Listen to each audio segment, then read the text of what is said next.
in the chilling silence of a New York City penthouse, where money flowed like water and secrets were buried under layers of marble and silk, a perfect life was about to shatter.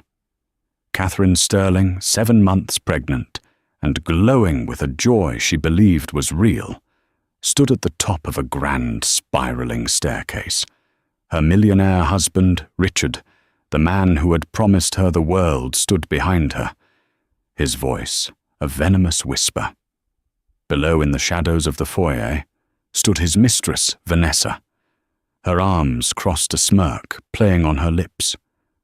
What happened next wasn't an accident. It was an execution. And as the paramedics wheeled Catherine's broken body away, the mistress watched, believing her victory was complete. But she and the police who arrived moments later had no idea who they were truly dealing with. The Sterling penthouse on Park Avenue was less a home and more a museum of a life Catherine felt she was merely curating. It was a space of cavernous rooms with ceilings so high they seemed to swallow sound, where Italian marble floors were so polished she could see her distorted reflection staring back up at her. Every piece of furniture, every abstract painting, every crystal vase had been chosen not by her, but by Richard Sterling, the man she had married just under 2 years ago. He called it our home, but Catherine often felt like the most expensive and most controlled acquisition within it. Richard was a titan of finance, a man whose picture often graced the pages of business magazines with headlines that spoke of his ruthless genius. To the world he was charismatic, impossibly handsome and generous. He had swept Catherine, then a junior art gallery curator, with a modest apartment and a love for impressionism off her feet, with a whirlwind romance that felt like a fairy tale. He'd showered her with gifts, whisked her away to Paris on a private jet, and proposed under the Eiffel Tower. She had fallen hard and fast for the man he presented to the world. The reality of their marriage, however, was a slow, creeping chill. Richard's affection came with conditions. Her friends, like her fiercely loyal college roommate, Jessica Riley, were deemed unsuitable for the Sterling social circle. Her passion for her job was dismissed as a quaint little hobby, until he gently but firmly persuaded her to quit after they were married. "A Sterling wife doesn't work, my love," he had said, framing it as an act of devotion. "Your job is to be my beautiful Catherine." Lately his control had tightened into a vice. He monitored her credit card statements, questioning every purchase. He installed a new state-of-the-art security system that he had sole control over, effectively making her a prisoner in her own opulent home. Phone calls to her family became stilted affairs, with Richard often lingering in the room, his presence a silent warning to keep things light and positive. "He's isolating you, Kate," Jessica had warned her over a rare lunch outing a month prior, one Catherine had to orchestrate with the precision of a military operation. "This isn't protection, it's possession." Catherine had defended him, a reflex she was beginning to hate. "He's just protective, Jess. He's had security threats before. You don't understand his world?" But she was starting to, and the most terrifying part of his world had a name: Vanessa Croft. Vanessa was Richard's protégée at his firm, a woman with raven black hair, eyes as sharp and cold as obsidian, and an ambition that radiated from her like heat. Catherine had met her at a few company galas. Vanessa was everything Catherine wasn't: sleek, predatory, and utterly at home in the cutthroat world Richard inhabited. She would touch his arm when she spoke to him, her fingers lingering just a second too long. She would look at Catherine, not with jealousy, but with a cold, dismissive pity, as if she were looking at a placeholder, a temporary occupant of a role she herself was destined to fill. The late-night board meetings had become more frequent.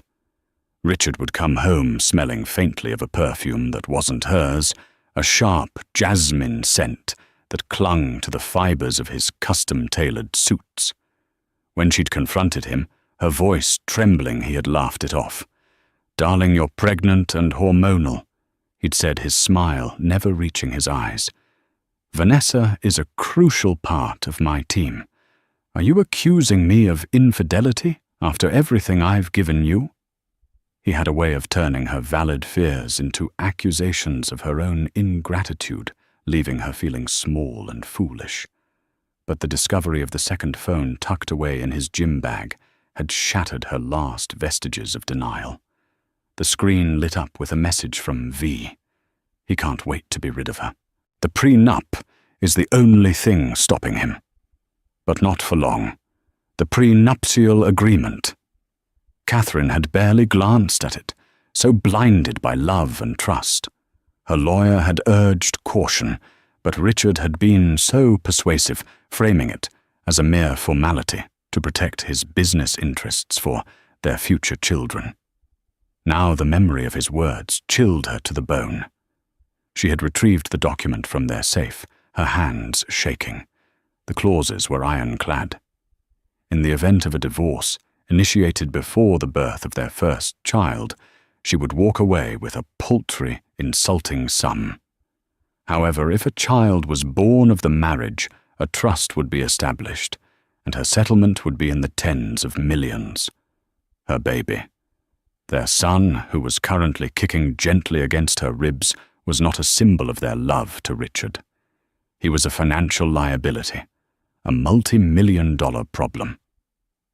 That evening, the air in the penthouse was thick with unspoken tension. Richard was hosting a small, impromptu gathering for some investors.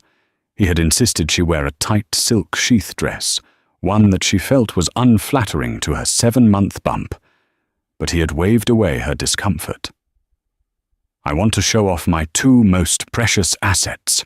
He'd purred, one hand on her belly, the other on her back. The touch felt like a brand.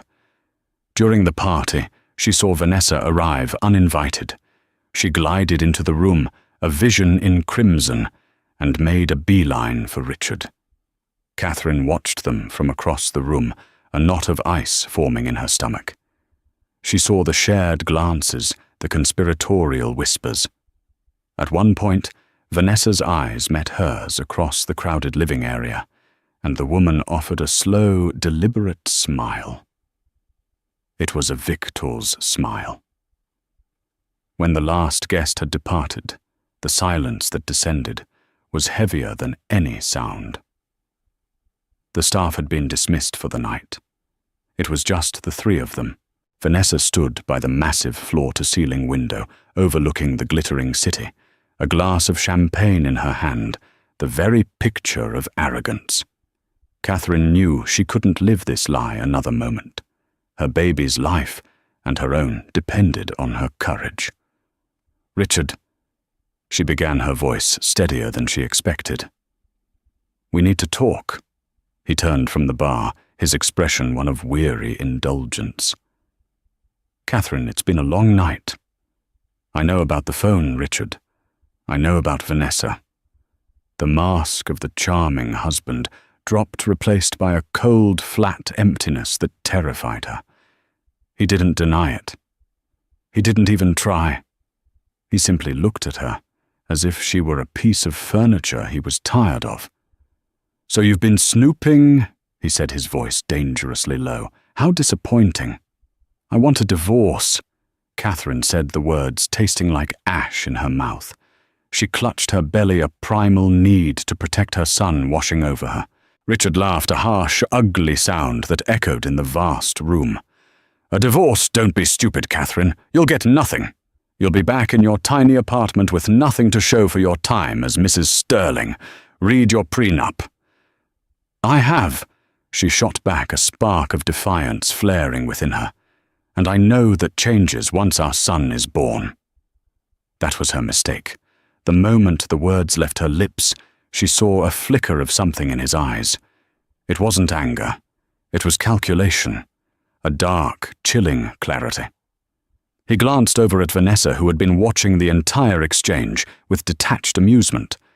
Vanessa gave a slight, almost imperceptible nod. It was a confirmation. A green light. "You're right," Richard said, his voice suddenly soft, almost gentle, as he started walking towards her. "Things do change. We can't have that, can we?" He backed her towards the top of the grand staircase, the centerpiece of their magnificent cold home. The staircase was his pride and joy, a sweeping structure of polished mahogany and gleaming steel that spiraled down 3 floors. "Richard, what are you doing?" she whispered, her heart hammering against her ribs. She took a step back, her heel catching the edge of the top step. He was in front of her now, his face a mask of cold resolve. "Just fixing a problem, my love," he said. He placed his hands on her shoulders, his grip like iron. She looked past him, her eyes locking with Vanessa's in the foyer below. The smirk was gone, replaced by an expression of eager, hungry anticipation. Vanessa raised her champagne flute in a silent, mocking toast. In that horrifying, crystal-clear moment, Catherine understood everything. This wasn't just about a divorce. This wasn't just about money. This was an eradication. "Please," she begged, tears streaming down her face. "Please not the baby." Richard's smile was the last thing she saw. He was the whole point, Catherine. And then he pushed. The world became a nauseating, terrifying blur of motion. For a split second, there was weightlessness, a horrifying void where the solid floor had been. Then gravity took hold, with brutal force. Catherine's shriek was swallowed by the cavernous space as her body tumbled down the mercilessly hard mahogany steps. Each impact was a starburst of agony. Her head struck a baluster, the crack sickeningly loud in the silent penthouse. Her shoulder slammed into a step, her arm twisting at an unnatural angle. Her last conscious thought was a desperate silent prayer for her son, as a final crushing impact against the marble floor below stole her breath and plunged her into an abyss of blackness. Down in the foyer, Vanessa Croft didn't flinch. She took a slow, deliberate sip of her champagne, her dark eyes fixed on the crumpled form at the bottom of the stairs. The sight of Catherine's still body, a halo of dark hair spread out on the white marble, didn't evoke an ounce of pity. It was the satisfying conclusion to a well-executed plan.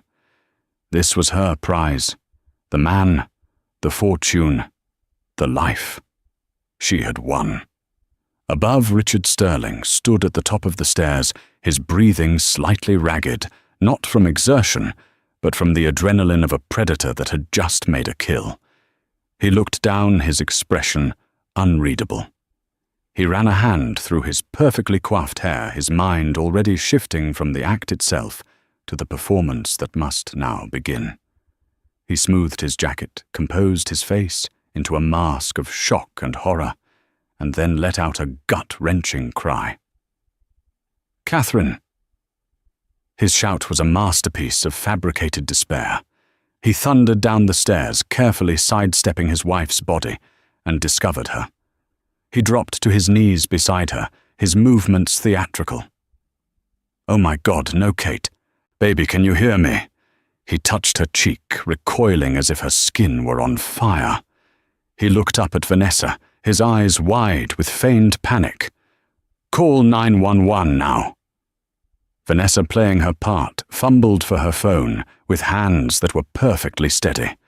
Her voice when she spoke to the dispatcher was a pitch-perfect imitation of a frantic witness. "Yes, my friend." She fell. "She's pregnant." "Oh God, there's so much. Please hurry. We're at 740 Park Avenue, the penthouse." While she was on the phone, Richard began the second phase of his plan, contaminating the scene under the guise of rendering aid. He gently cradled Catherine's head, his fingers subtly wiping away any potential trace evidence he might have left on her shoulders.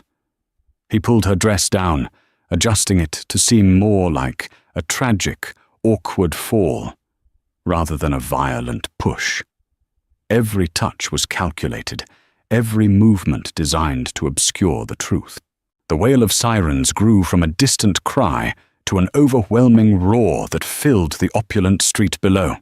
Within minutes, the penthouse, usually a sanctuary of quiet wealth, was swarming with the urgent, chaotic energy of paramedics and police officers. The paramedics descended on Catherine's still form, their movements efficient and professional. They cut away the expensive silk dress, attached a neck brace, and began calling out medical jargon that was a foreign language in this world of finance and luxury. No response to verbal or painful stimuli. BP is dropping. Possible severe head trauma and internal bleeding. Richard hovered over them, the picture of a distraught husband. Is she okay? What about the baby? You have to save the baby, he wailed, allowing real tears born of stress and not grief to stream down his face. As the paramedics worked, 2 uniformed officers began to secure the scene. They were soon joined by a man in a rumpled trench coat who moved with a quiet authority that set him apart. Detective Michael Corrigan of the 19th Precinct had the weary eyes of a man who had seen the worst of the city, from its grimiest alleys to its most gilded cages. He knew that tragedy didn't discriminate by zip code, but that wealth often complicated the truth. Corrigan's eyes swept the scene, taking it all in. The magnificent staircase, the victim, heavily pregnant, being loaded onto a gurney, the shattered champagne flute near the bottom of the stairs, which struck him as odd. Who carries a champagne flute while walking down a staircase? He looked at the distraught husband, Richard Sterling, a man he recognized from the papers, and he looked at the other woman, Vanessa Croft, who was standing by the window, looking pale and shaken, but whose eyes Corrigan noted were perfectly dry. "I'm Detective Corrigan," he said, his voice a low gravel. "Can one of you tell me what happened?" Richard launched into his rehearsed story, his voice choked with sobs. We were talking, at the top of the stairs. She was upset. Hormonal, you know. She turned too fast. Her heel caught and she just tumbled. It was so fast. I tried to grab her, but I missed. He held out a hand, showing the detective imaginary scrapes on his knuckles. Corrigan listened, his expression neutral. He'd heard 1,000 stories in his career. Some were true, most were not. "And you are, ma'am?" he asked, turning his attention to Vanessa. "Vanessa Croft," she said, her voice a little too steady. "I'm a colleague of Richard's. I was just leaving when it happened. It was exactly as he said, a terrible, tragic accident." Corrigan nodded slowly, his gaze lingering on her for a moment before returning to the scene. He walked to the bottom of the stairs, crouching down to look at the marble floor. He saw the smallest smear of blood, the scuff marks, the general chaos. But his cop's intuition, a finely honed instrument of skepticism, was buzzing. An accidental fall possible. But the sheer height and the brutality of the injuries felt excessive. It felt angry. As the paramedics wheeled Catherine out her face, pale and still a breathing tube down her throat, Richard made a show of trying to follow. "I have to be with her." Corrigan put a gentle but firm hand on his arm. "Sir, they need to work. We need your statement here while it's fresh. We'll get you to the hospital as soon as we're done." It was a standard procedure, but also a test. A truly distraught husband would fight him. Richard, after a moment of performative resistance, acquiesced. That was the first red flag. The penthouse was now a crime scene. Forensic teams began their methodical work, dusting for prints, taking photographs and collecting fibers. Corrigan led Richard and Vanessa to a sitting room, a cold, impersonal space with white leather couches. He interviewed them separately. Richard's story was polished, full of emotional detail about their love, their excitement for the baby, and Catherine's supposed recent instability. He painted a picture of a fragile, emotional pregnant woman prone to dizzy spells. Vanessa's story was a perfect echo of Richard's, a clean, concise corroboration. She added a touch of sorrow, mentioning how excited Catherine had seemed just hours earlier. It was almost too perfect. But Corrigan found the chinks in the armor. A housekeeper interviewed briefly before being sent home mentioned that Mrs. Sterling never wore heels in the house, especially not now that she was pregnant. She always wore a specific brand of expensive, comfortable flats. Yet a single stiletto-heeled shoe lay on the landing halfway up the stairs, as if placed there. The other was nowhere to be found. Furthermore, a patrol officer noted something to Corrigan. "Detective, look at the husband's watch. It's a high-end smartwatch, but the screen is cracked." Corrigan approached Richard again. "Mr. Sterling, what happened to your watch?" Richard looked down, feigning surprise. "Oh my God, it must have happened when I fell to my knees beside her. I didn't even notice." It was a plausible lie, but Corrigan knew those watches were built to be tough. A crack like that required a significant direct impact, an impact like, perhaps, striking something or someone with force. As the sun began to rise, casting long shadows across the city, Detective Corrigan stood by the window of the penthouse, looking down at the awakening metropolis. He had a victim in critical condition at New York Presbyterian, a baby's life hanging in the balance, a powerful grieving husband, and a cool-as-ice witness. Everything on the surface screamed accident, but every instinct in his gut screamed murder. He didn't have proof, he didn't have a motive, but he had a deep, gnawing suspicion, and for Michael Corrigan, that was always the beginning. The truth was in this penthouse somewhere, and he was going to tear the place apart until he found it. The days that followed the fall were a carefully orchestrated performance by Richard Sterling. He was the very image of the grieving husband, maintaining a constant vigil at the hospital, his face etched with worry for the reporters who camped outside. He gave a tearful interview to a local news station, his voice cracking, as he asked for prayers for his beloved Kate and their unborn son. He received an outpouring of public sympathy. Flowers and condolence cards flooded the hospital lobby. To the world, Richard Sterling was a man suffering an unimaginable tragedy. Detective Michael Corrigan wasn't buying it. He saw the performance for what it was, a smoke screen. At the 19th Precinct, he and his team began to systematically deconstruct the narrative Richard had so carefully built. The investigation was a quiet, methodical grind, a search for the one loose thread that would unravel the entire tapestry of lies. "Let's start with the motive," Corrigan said to his team standing in front of a whiteboard, covered with photos of the penthouse, Catherine, Richard, and Vanessa. He says they were happy. Let's find out how happy they really were. They dug into the Sterlings' lives, and what they found was a far cry from the perfect marriage portrayed in the media. Financial records showed that Catherine, once an independent woman with her own career, had become completely dependent on Richard. Her personal bank account had been closed, and she was given a credit card with a strict limit, every charge of which was emailed directly to Richard's personal account. It wasn't the behavior of a trusting husband. It was the behavior of a controller. Then they spoke to Jessica Riley. Catherine's best friend arrived at the precinct, her eyes red-rimmed and blazing with a fury that Corrigan found refreshing after Richard's crocodile tears. "Accident, that's garbage." She spat, her voice trembling with rage. Richard was a monster, a possessive, manipulative sociopath who had Kate trapped in that glass tower he calls a home. She was terrified of him.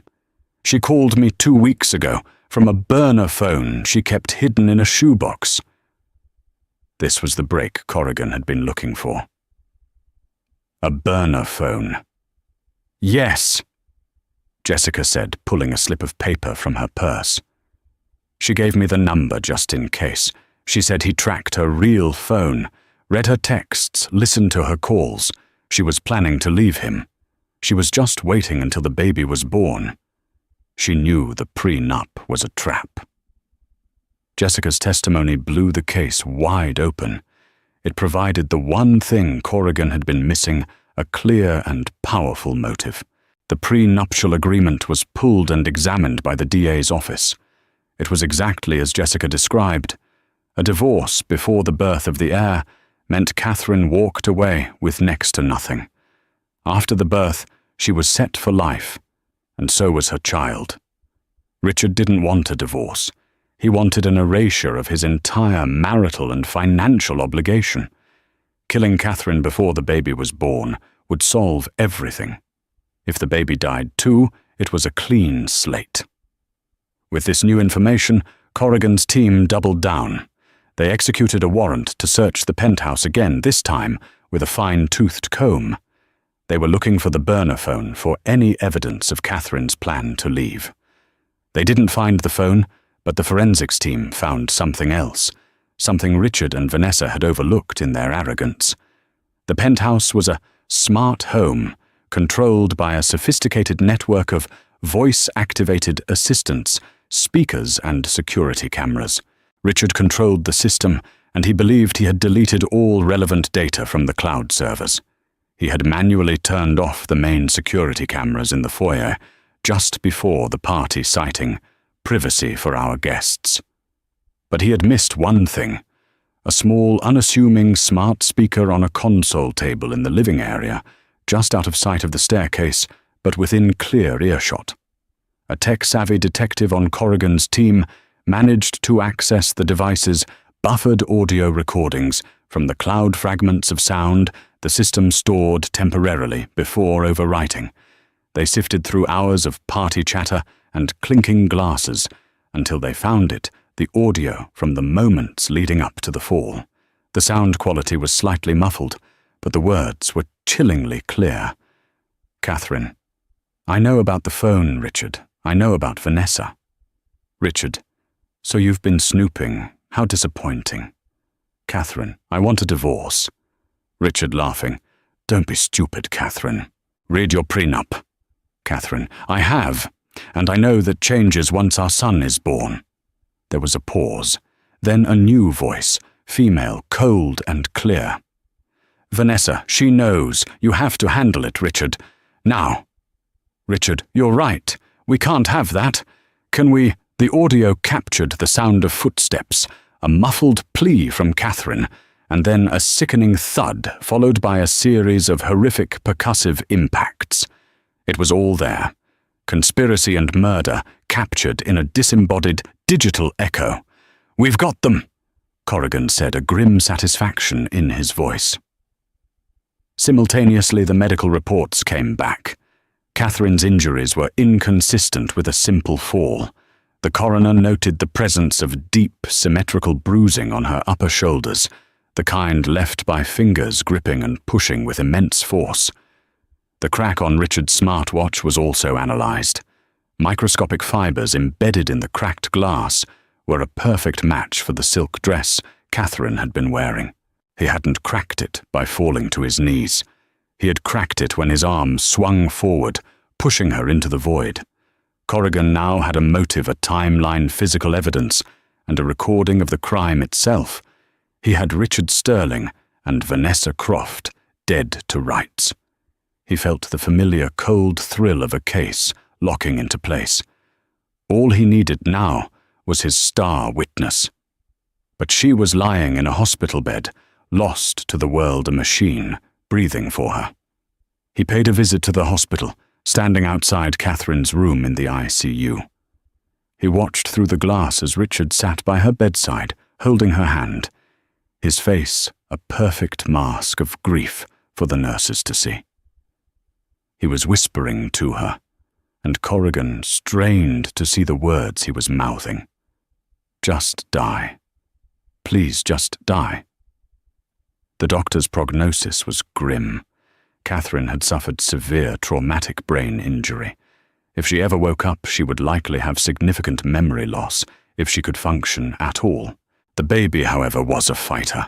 He was still viable, his heartbeat strong, monitored constantly by the neonatal team.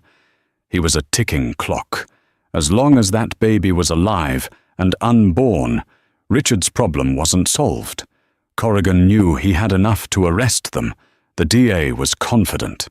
But a jury could be swayed by a high-priced defense attorney who could paint the audio as ambiguous and the evidence as circumstantial. The one thing that would make the case airtight, the one thing that would guarantee a conviction, was for Catherine Sterling to wake up and point her finger at the man holding her hand. As he stood there, watching the predator comfort his prey, Corrigan made a vow.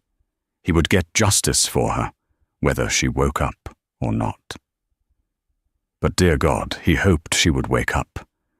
The city was sympathizing with a monster, and only Catherine held the power to show them his true face. The world returned to Catherine, not in a rush, but in whispers. For what felt like an eternity, she had been adrift in a thick, soundless fog, a place without thought or feeling. Then slowly sensations began to bleed through the grey. The rhythmic, metronomic beep of a machine, the sterile scent of antiseptic, the scratch of a tube in her throat, the dull, throbbing ache that seemed to emanate from every bone in her body. Sounds resolved into voices, distant and muffled at first, like voices heard from underwater.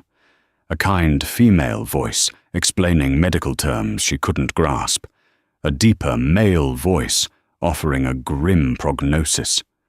But it was another voice, a familiar voice, that finally sliced through the fog and pulled her towards the surface. It was Richard's. "Oh, no change, Doctor. You're telling me she could stay like this for weeks, months." His voice was tight with an anxiety that Catherine, even in her semi-conscious state, recognized not as concern, but as impatience. "Mr. Sterling, your wife, has suffered a massive trauma," the doctor's voice replied, tinged with professional sympathy. "We need to be realistic. The best we can do is wait and hope." Wait and hope. The words echoed in the emerging clarity of Catherine's mind. She fought to open her eyes, but her lids felt as if they were sealed with lead. She tried to move a finger to make any sign that she was there, that she could hear them. But her body was a useless prison. Panic, cold and sharp, began to rise within her. Days bled into one another in a haze of pain and frustrating paralysis. She learned to distinguish the nurses' shifts by their voices and the feel of their hands. She felt the cold gel on her stomach for the ultrasound, her heart soaring when she heard the strong, steady thump, thump, thump of her son's heartbeat. He was alive. The thought was a lifeline, a reason to fight her way out of the darkness. She also learned to recognize the change in the room's atmosphere when Richard arrived. The nurses would become more deferential, their voices softer. Richard would play his part, his voice full of feigned love and sorrow. "I'm right here, Kate. I'm not leaving you." But his touch was cold. His hand resting on hers felt heavy and dead. The turning point came one late afternoon. She had been drifting half aware when the door to her private room opened. She expected a nurse, but the scent that entered the room was sharp and familiar. Jasmine. Vanessa. "Any change?" Vanessa's voice was a low, clipped whisper. "Nothing," Richard replied, his voice a tired sigh. "She just lies there. And the damned baby is still fine, according to the doctors. It's like he's thriving in there." "This is taking too long, Richard," Vanessa said, her voice sharp with impatience. "The police are still sniffing around. That Detective Corrigan called my office again today, asking more questions." They're looking at the financials. They're looking at our phone records. Let them look, Richard snapped. There's nothing to find. We were careful. Were we? What if she wakes up? What if she remembers? There was a long silence. Catherine strained with every fibre of her being, forcing her mind to focus to absorb every word. She won't, Richard finally said, his voice flat and devoid of any emotion. And even if she did, who would they believe? A confused, brain-damaged woman or the loving husband who has been by her side every single day? I've laid the groundwork, Vanessa. The world sees a tragedy. Her instability, her dizzy spells. It's my word against a ghost's. He paused, and when he spoke again, his voice was a venomous hiss that made Catherine's blood run cold. But this needs to end. If she doesn't expire on her own soon, we may need to consider a more permanent solution. The doctors are talking about compassionate care, about difficult decisions. It would be so easy to be the grieving husband who has to let her go. A wave of pure, undiluted terror washed over Catherine, so powerful it was like a physical blow. They were talking about murdering her. Here in her hospital bed, they were waiting for her to die, and if she didn't, they would finish the job. But alongside the terror, something else ignited within her, a core of rage as hot and bright as a furnace. They had tried to kill her. They had tried to kill her son, and they were going to get away with it, hiding behind a wall of money and lies. No. The word was a silent scream in her mind. You will not win. That rage gave her strength. It was a potent fuel burning away the last of the fog. With a monumental effort that took every ounce of her will, she forced her eyelids to flutter. The light was a searing pain, and she squeezed them shut again. She tried again, slower this time. The sterile white ceiling of the hospital room swam into focus. She heard a sharp intake of breath. Her eyes, a nurse's voice said, full of excitement. She's opening her eyes, doctor. Get the doctor. The room was suddenly filled with activity. She felt hands on her, a light shining in her pupils. The doctor's face appeared above hers, kind and smiling. Catherine, can you hear me? Squeeze my hand if you can hear me. She felt his hand in hers, and she squeezed a weak, feeble movement that felt like lifting a mountain. A wave of relieved chatter went through the room. Richard pushed his way to her bedside, his face a mask of astonished joy. Kate, oh my God, you're back! You're back with me! He reached for her, but as he came into her line of sight, the memory of his face at the top of the stairs, the cold resolve, the cruel smile flashed in her mind with perfect, horrifying clarity. She remembered the push. She remembered everything. The terror returned, and with it, a primal, instinctual cunning. If he knew she remembered, she was dead. Her son was dead. He would find a way to silence her. An overdose of morphine. A pillow over her face in the dead of night. He had said it himself. It would be her word against his. She had one chance. One weapon. The doctor was speaking to her again. Catherine, do you know where you are? Do you know what happened? She looked at Richard's hopeful, terrified face. She looked at the doctor. She let her eyes glaze over with a look of utter heartbreaking confusion. She opened her mouth, the tube gone now, her throat raw. Her voice was a dry, raspy whisper. Who are you? She asked, her gaze sweeping over Richard, as if he were a complete stranger. Where am I? I don't remember anything. She saw the flicker of relief in Richard's eyes so quick that anyone else would have missed it. It was quickly replaced by a performance of profound sadness. He sagged, putting a hand to his forehead. Oh, Catherine, he said, his voice breaking. It's me, Richard, your husband.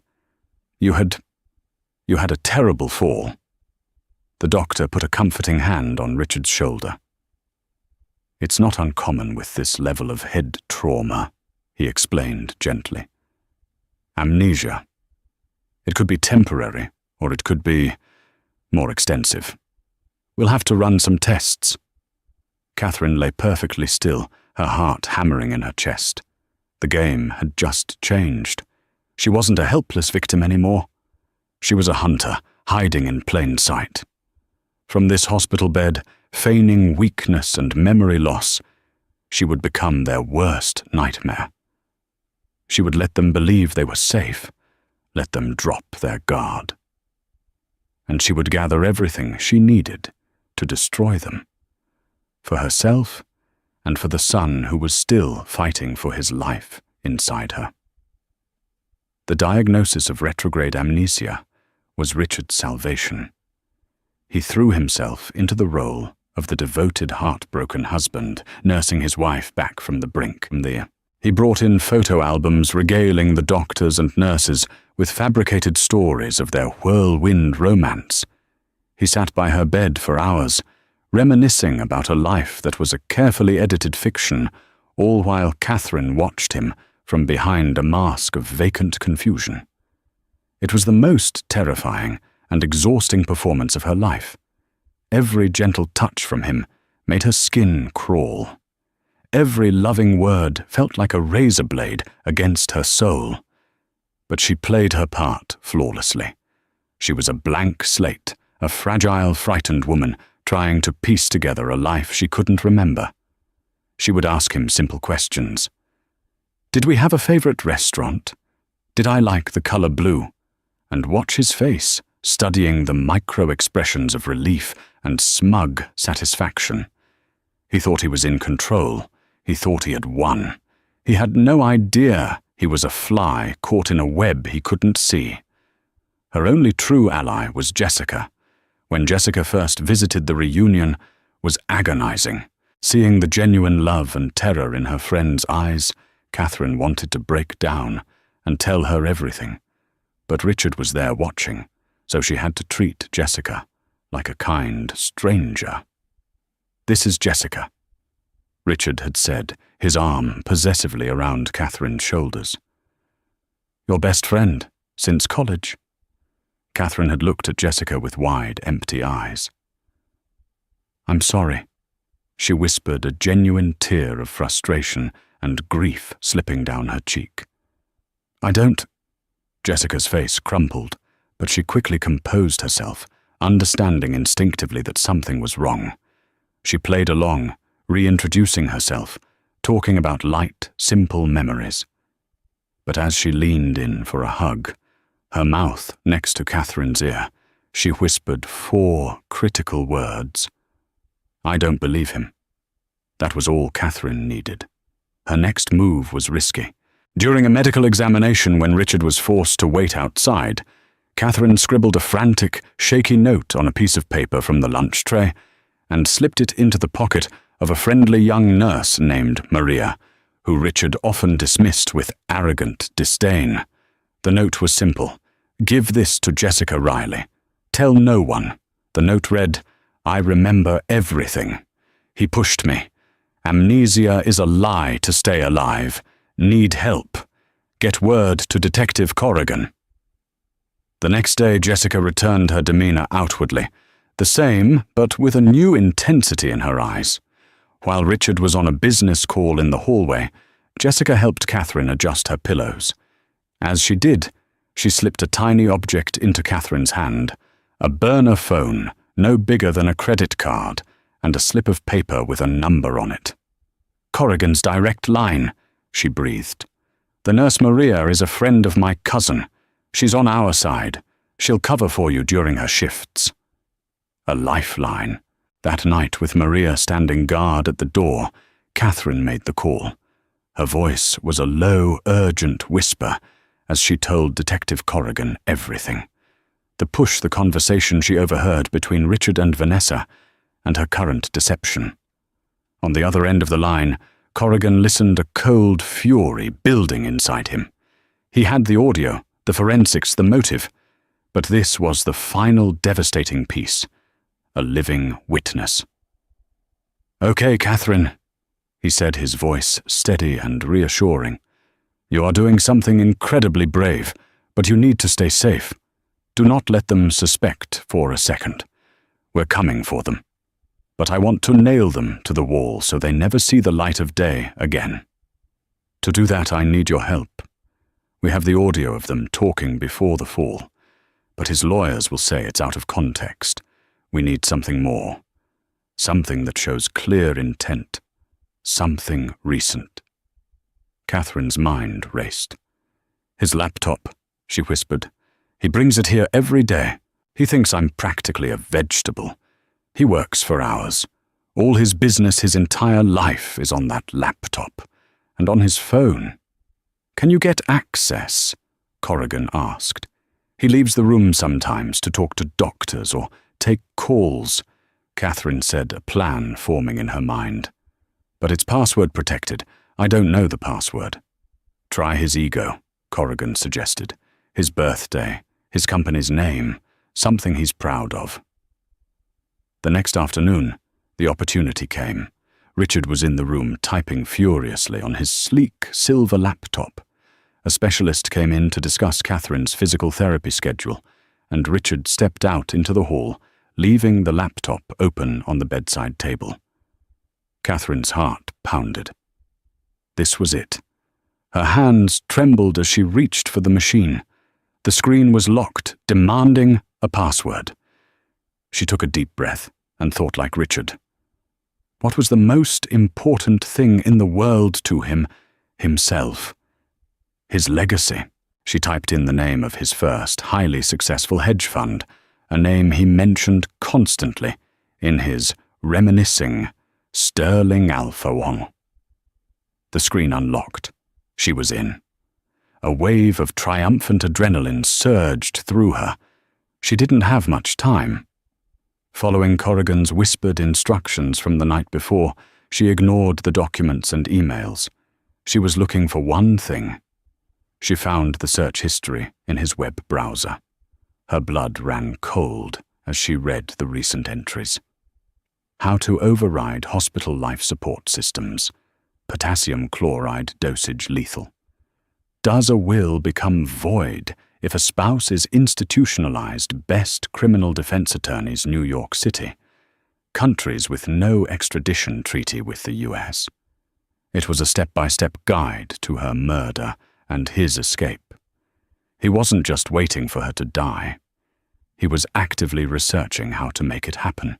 Using the tiny burner phone, she quickly and quietly took pictures of the screen, her hands shaking so badly she had to take each one twice.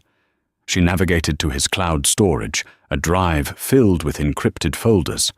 One, however, was labeled simply Contingency. The password was the same. Inside was a single audio file. She clicked play, keeping the volume at a barely audible whisper. It was Vanessa's voice, recorded days after the fall. Getting sloppy, Richard. Leaving a search history like that. Delete everything. If she wakes up, or if the police find that we're finished. I've transferred the funds to the offshore account as we discussed. If this goes south, we disappear. But you better be sure you handle your wife first. He was recording her. The sociopath was keeping an insurance policy against his own partner. Catherine quickly emailed the audio file and the photos to a secure address Corrigan had given her. Just as she hit send and closed the laptop, she heard Richard's footsteps approaching. She dropped the phone under her blankets and slumped back against the pillows, her eyes vacant, her breathing shallow, just as he walked back into the room. He glanced at the laptop, then at her. For a terrifying second, she thought he knew. His eyes narrowed, searching her face for any sign of deception. But he saw only the weak, memory-wiped victim he had created. His expression softened into his familiar, condescending smile. "Tired, my love?" he asked, closing the laptop. "Just rest. Everything is going to be taken care of very soon." "Yes," Catherine thought as she closed her eyes, a silent, grim promise to her unborn son. It certainly is. Detective Corrigan felt a surge of cold, righteous fury as he looked at the evidence Catherine had sent him. The search history was a confession. The audio file of Vanessa was the nail in the coffin. It was premeditated. It was ruthless, and it was all there in black and white. There would be no high-priced lawyer wriggling them out of this. He assembled his team. "It's time," he announced, his voice ringing with authority. "We're taking them both down. Now." The plan was executed with swift, quiet precision. One team of detectives was dispatched to the Sterling Capital headquarters in Midtown to apprehend Vanessa Croft. Another team, led by Corrigan himself, headed for New York Presbyterian Hospital. Vanessa was in a glass-walled boardroom, leading a meeting when the detectives entered. She looked up, her expression of annoyance quickly morphing into one of shock as she saw the badges. "Vanessa Croft," one of the detectives asked, his voice booming in the suddenly silent room. "You're under arrest for conspiracy to commit murder and attempted murder." The color drained from her face. Her mask of cool superiority shattered, replaced by raw panic. "This is absurd. You have no idea who you're dealing with," she snarled as they cuffed her hands behind her back. But as she was led away through the stunned silence of her colleagues, her eyes betrayed a dawning horror. Richard had failed. He hadn't silenced Catherine, and now they were both going down. At the hospital, Corrigan wanted to handle Richard himself. He entered the ICU ward, flanked by 2 uniformed officers, and found Richard right where he expected him to be, by Catherine's bedside, holding her hand, the picture of devotion. A nurse was checking Catherine's vitals. "Mr. Sterling." Corrigan said, his voice calm and even. Richard looked up, forcing a weary smile. "Detective, any news?" "As a matter of fact, yes," Corrigan said, stepping closer. "Richard Sterling, you are under arrest for the attempted murder of your wife, Catherine Sterling, and her unborn child." Richard's smile froze. He laughed, a short, incredulous bark. "You can't be serious. On what grounds? My wife had an accident." "We know about the push, Richard," Corrigan said, his voice dropping. "We know about the prenup. We know about your research into potassium chloride dosages. And we know about your contingency plan." As Corrigan spoke, he saw Richard's eyes dart towards Catherine. He saw the flicker of confusion, the dawning realization that he had been played. And then he looked back at Corrigan with pure, undiluted hatred. At that moment, Catherine's eyes, which had been vacant for weeks, slowly focused. They moved from the detective to the man holding her hand. Her expression shifted from confusion to one of clear, profound recognition and of terror. "You," she whispered, her voice weak but clear. She pulled her hand from his as if it had been burned. "You pushed me." The nurse gasped. The uniformed officers stepped forward. Richard stared at his wife, his face a mask of disbelief and fury. The amnesia had been a trick. The fragile, broken victim was a lie. He had been living in a cage with a predator and never even knew it. He lunged not for the door, but for Catherine, a final, desperate act of violence. "You lying bitch!" he roared. But Corrigan was faster. He intercepted Richard, slamming him back against the wall with a force that knocked the breath from him. The officers swarmed, wrenching his arms behind his back and snapping the cold steel of the handcuffs around his wrists. "It's over, Sterling," Corrigan growled in his ear. As they dragged him, struggling and cursing from the room, Richard's eyes locked with Catherine's one last time. He saw no fear in her gaze anymore, only a cold, hard strength he had never known she possessed. She had beaten him. In the weeks that followed, the story exploded across the news. The tale of the millionaire, the mistress, and the wife who outsmarted them both was on every screen. Faced with the mountain of evidence and Catherine's impending testimony, Vanessa Croft's resolve crumbled. In exchange for a lesser sentence, she confessed to everything, detailing Richard's entire plan from the beginning. She painted him as the manipulative monster he was, and in doing so sealed his fate. 3 weeks later, Catherine gave birth to a healthy baby boy. She named him Andrew, meaning strong and brave. Holding him in her arms in the quiet of her hospital room, far from the media circus, she felt a peace she hadn't known in years. She had walked through fire and emerged not just a survivor, but a warrior. She had saved herself, and she had saved her son. The gilded cage was gone, and in its place was the terrifying, beautiful, and boundless freedom of a future she would build for them on her own terms. The sterling fortune tied up in legal battles didn't matter. She had the only thing of value, her son, her life, and her strength. In the end, Richard Sterling, the Titan of Wall Street, was sentenced to life in prison without the possibility of parole. His empire crumbled, his name becoming a byword for greed and cruelty. Vanessa Croft, his co-conspirator, received a 25-year sentence, her ambition leading her to a cold, concrete cell. But this story isn't just about their downfall. It's about the incredible resilience of Catherine Sterling, a woman who was pushed broken and left for dead, but who refused to be a victim. She used her attacker's own arrogance against him, turning her hospital bed into a command center for justice. Her story is a powerful reminder that the greatest strength is often found in our darkest moments, and that courage doesn't always roar. Sometimes it's the quiet whisper in the dark, vowing to see the sunrise. If Catherine's incredible story of survival and justice moved you, please hit that like button to show your support. Share this video with someone who needs a reminder of the power of the human spirit, and don't forget to subscribe to our channel for more true stories that will leave you breathless. Click the notification bell so you never miss an update.